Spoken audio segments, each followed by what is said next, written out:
Cómo una persona puede matar más de 50 personas y seguir libre, haciendo su vida normal.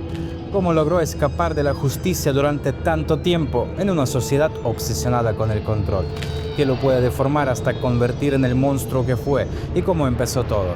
Hoy tenemos la historia de uno de los asesinos en serie más brutales del siglo XX. Durante más de una década, Andrei Chikatilo cometió crímenes impensables, oculto a plena vista y fue declarado culpable de atentar contra 53 personas. No quiero simplemente contar la historia que está escrita por todos lados, pero quiero profundizar, buscar respuesta a las preguntas que surgen, ver su perfil psicológico y encontrar los motivos.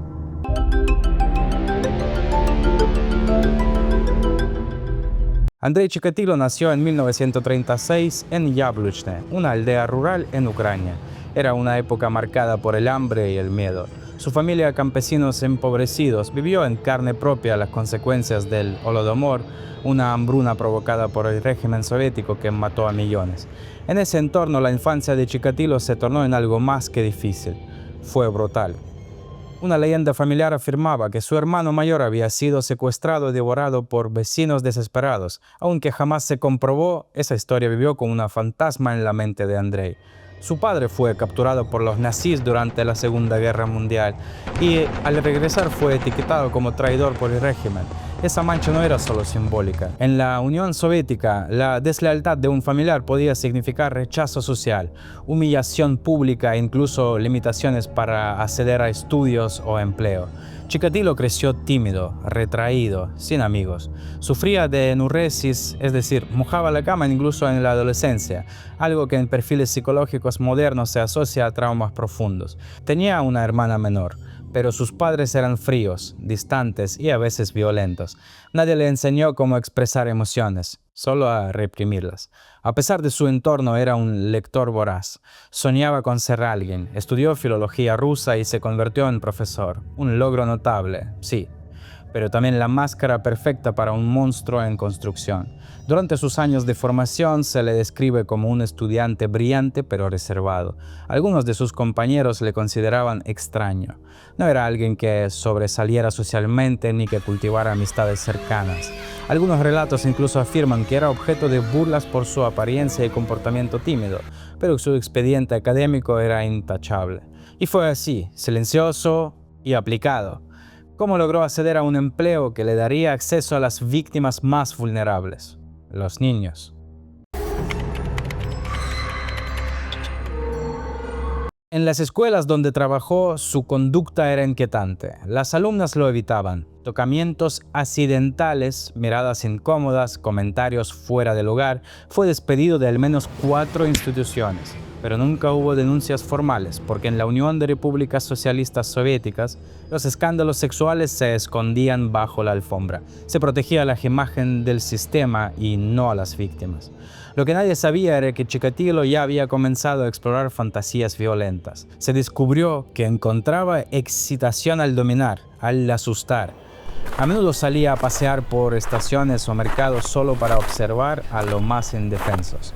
Una vez, un compañero lo descubrió en el baño de profesores, llorando sin control, tras una situación humillante con una alumna que lo había rechazado. Este tipo de incidentes se repetían y acumulaban una tensión interior que solo crecía.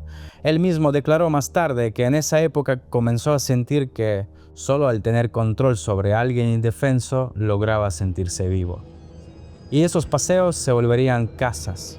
En 1978 ocurrió lo impensable. Chikatilo cometió su primer asesinato conocido. Lena Zakotnova, una niña de solo 9 años, la llevó a una cabaña abandonada, la violó y asesinó brutalmente. Después arrojó su cuerpo a un río. El crimen sacudió a la comunidad, pero lo peor no fue solo la atrocidad, sino el error judicial que siguió. Otro hombre fue acusado, condenado, ejecutado por ese crimen. Mientras tanto, Chikatilo continuaba libre y había probado sangre. Desde entonces la frecuencia de sus crímenes aumentó de manera brutal. En los años 80 mató al menos a una víctima cada pocos meses. Mujeres jóvenes, niños, adolescentes solitarios, los elegía cuidadosamente, los observaba, los cazaba.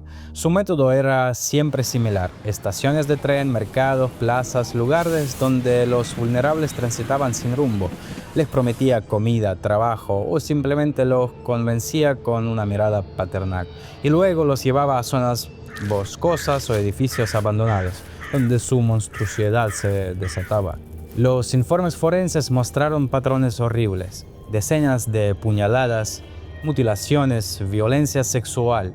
En algunos casos incluso se encontraron indicios de canibalismo. Su impulso no era solo matar, era controlar, destruir, borrar. Para la prensa local comenzó a tomar forma un apodo que helaba la sangre: el carnicero de Rostov. Claro, me podéis preguntar, ¿pero por qué de Rostov y qué es eso Rostov? Volvemos un poquito atrás. Chikatilo, tras el asesinato de Elena Zakotnova, probablemente viendo cómo iba el proceso de búsqueda del asesino, que no le pillaron, se trasladó con su familia a la región de Rostov del Don, Rusia, buscando empezar de nuevo, o al menos aparentarlo. Consiguió un nuevo empleo y durante este tiempo pasó desaparecido, pero en realidad su oscuridad ya no podría ser contenida.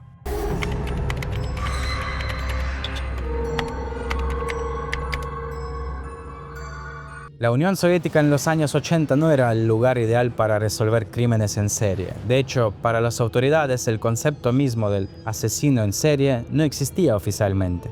Era una enfermedad del capitalismo, algo que no podía ocurrir en la sociedad comunista ideal. Así, mientras los cadáveres se acumulaban, el sistema negaba que hubiera un patrón. Las víctimas eran niñas, niños, mujeres jóvenes, todos encontrados en condiciones similares: cuerpos mutilados, heridas múltiples, escenas de violencia salvaje, pero la conexión entre los casos se negaba desde arriba. Y mientras tanto, Chikatilo seguía matando, en silencio, con paciencia, sin apurarse. Los primeros policías asignados eran locales, sin formación forense moderna. En lugar de reconocer un patrón criminal, buscaban culpables individuales. Recordamos que en uno de los primeros crímenes incluso arrestaron a un hombre inocente y lo ejecutaron. Un error fatal. El verdadero asesino estaba libre y aprendiendo. A medida que pasaban los años y los cuerpos seguían apareciendo, las autoridades comenzaron a tener miedo de su propia incompetencia. Los informes se ocultaban, los testigos eran ignorados y la población comenzaba a murmurar: ¿acaso había un monstruo suelto?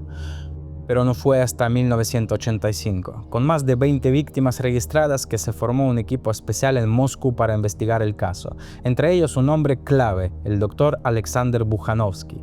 Recordamos su nombre. Era un psiquiatra forense. Fue uno de los primeros en crear un perfil psicológico criminal en la URSS, y su perfil coincidía, palabra por palabra, con un hombre que ya había sido interrogado antes, Andrei Chikatilo.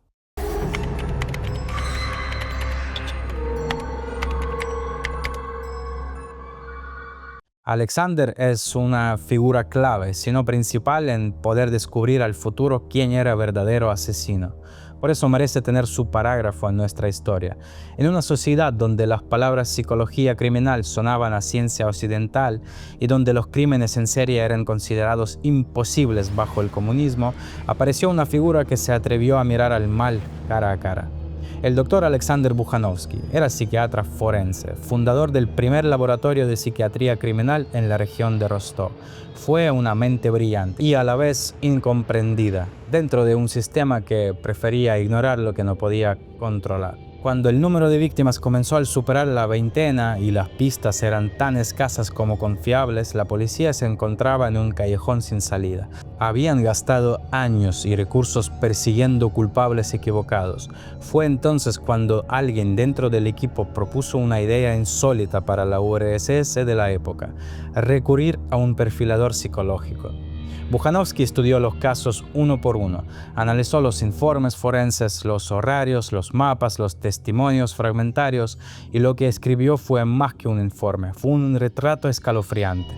El asesino es un hombre de entre 40 y 50 años, educado, probablemente casado, vive en la región, tiene problemas sexuales severos, posiblemente impotencia, y lleva una doble vida, siente un profundo resentimiento hacia la sociedad, mata para recuperar el poder que siente que ha perdido. Era como si ya conociera a Chikatilo. Pero en un principio su informe fue ignorado. A los ojos del aparato soviético, ese lenguaje clínico y emocional era demasiado occidental. Aún así, algunos dentro del equipo empezaron a comparar la descripción con sus sospechosos anteriores. Y entonces un nombre resaltó: Andrei Chikatilo, quien ya había sido interrogado antes y liberado. Para. ¿Cómo que estaba interrogado antes? Yo sí que no he contado, pero es verdad. Volvemos un poquito atrás. Andrei había sido interrogado en 1984 por su comportamiento sospechoso cerca de una escena del crimen. Policía le invitó a hacer análisis de sangre y el asesino lo dejó hacer, pero fue liberado porque el tipo de sangre encontrado en las víctimas no coincidía con la suya. Y lo que nadie sabía en ese momento es que Chikatilo tenía una extraña discrepancia entre su sangre y su semen, algo genéticamente raro pero real. Ese error permitió que el asesino siguiera libre 5 años más. Así que solo tras una nueva oleada de crímenes a finales de los 80, el perfil de Bujanovsky fue tomado en serio. Se reabrieron los archivos, se revisaron viejos informes y con cada línea Chikatilo volvía a encajar. Finalmente, en noviembre de 1990, fue detenido cerca de una estación de tren en Rostov, comportándose de manera sospechosa. Esta vez no se le dejó escapar.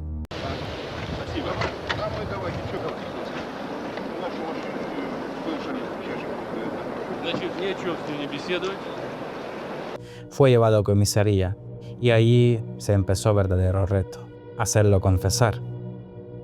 Durante días los agentes lo interrogaron sin éxito. Se mostraba altivo, evasivo, se negaba a hablar.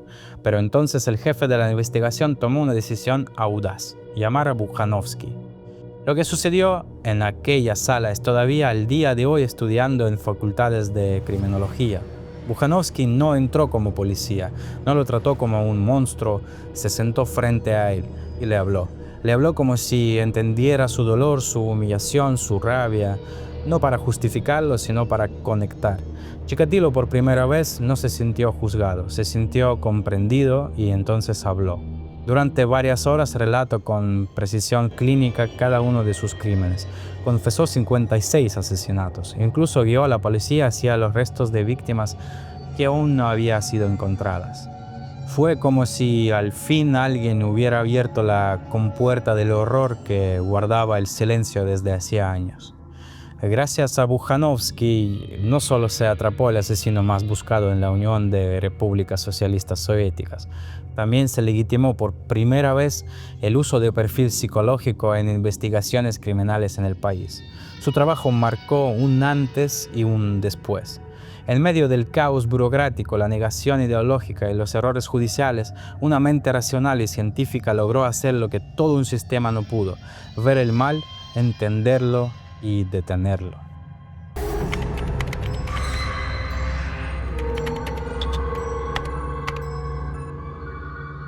En 1992 la Unión Soviética ya no existía.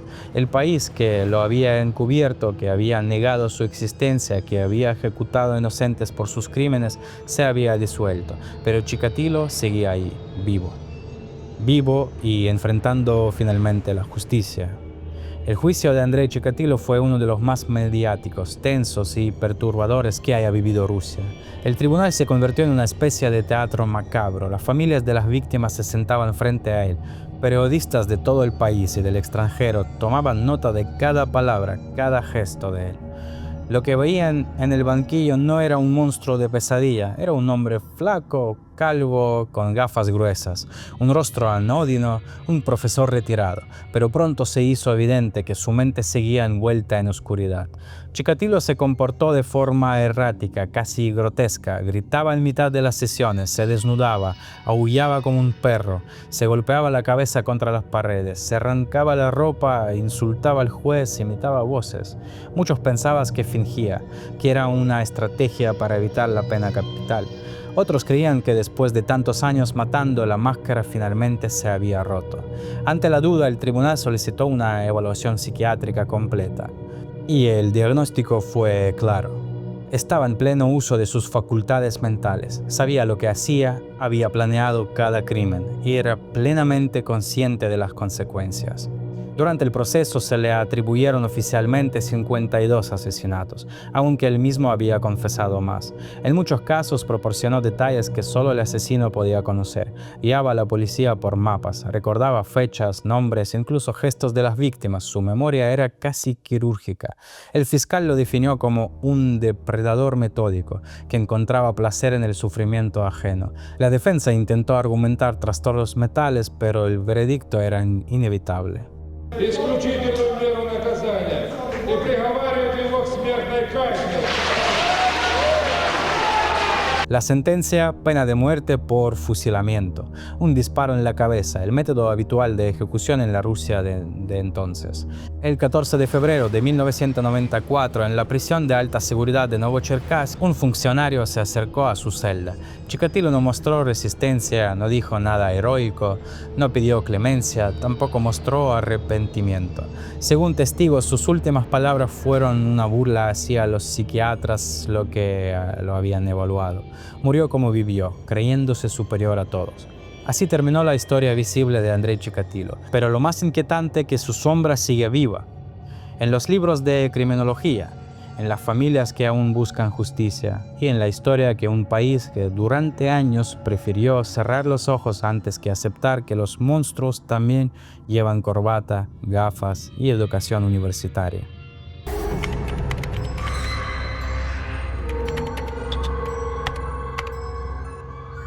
Así que, ¿qué convierte a un hombre en un asesino serial? ¿Nace con esa oscuridad dentro o es el resultado de una cadena de traumas, rechazos y silencios? El caso de Andrei Chikatilo obligó a toda una generación de psiquiatras y criminólogos a mirar de frente esa pregunta, sin excusas ni evasivas. Desde el inicio, su perfil psicológico desafió todas las estructuras de diagnóstico que existían en la URSS. Era un hombre educado, casado, con hijos, trabajador, disciplinado y al mismo tiempo una mente fragmentada por dentro. Pero lo más aterrador no era su pasado, era lo que le mantenía activo. Sufría de disfunción sexual severa, lo que le provocaba una mezcla constante de frustración, vergüenza e impotencia. Según el mismo relato, durante los interrogatorios solo encontraba placer y poder en el sufrimiento de los demás. Matar era su forma de recuperar el control que sentía perdido en todos los demás aspectos de su vida. Él mismo lo dijo con frialdad. Yo era como un insecto aplastado por los demás. Pero cuando tenía el control, cuando ellos temblaban, entonces sentía que existía. Ese deseo de dominar, humillar, destruir, tenía raíces profundas, raíces que venían de una infancia marcada por la guerra, la humillación, el abandono emocional y el miedo constante. En cierto modo, Chikatilo se convirtió en reflejo extremo de una sociedad que reprimía, que negaba, que no permitía hablar de debilidad. El perfil elaborado por el Dr. Alexander Bujanovsky fue un hito histórico. Por primera vez, el análisis psicológico de un asesino se usó como herramienta oficial en una investigación criminal en esta sociedad. Y fue asombrosamente certero.